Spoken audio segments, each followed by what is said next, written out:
先来关心的是，台南有3个国小的毕业生烧酒去黄金海华耍水，结果其中一个12岁的查甫囡仔，敢若是予水流去，到今也是找无着人。这家属伫现场等待，心情是真艰苦。目前这消防甲海巡已经动员搜救，希望人会使平安倒转来。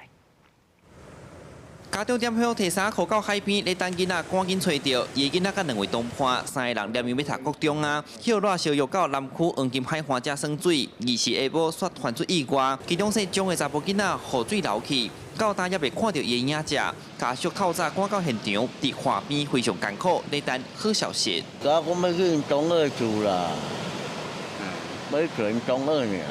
所以讲嘛，唔知讲伊有来遮对啊。唔知啊。 啊，就看让观音追啊，不我做。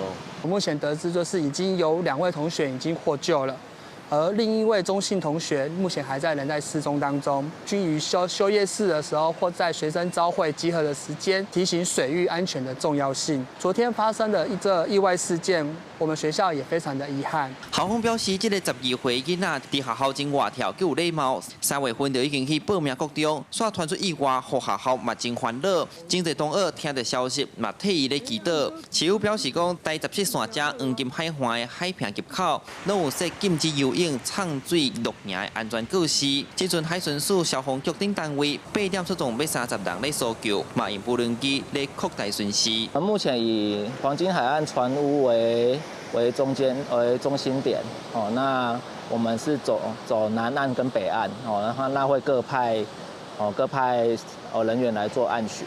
对，那海面上也会有海巡的2艘艇哦，从海面上来做搜索。目前其他2个囡仔，一个是已经平安出院，那另外一个因为啉到真侪海水，目前住院咧观察。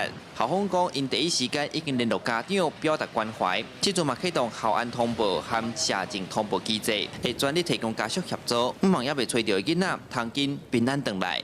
记者苏台南采访报道。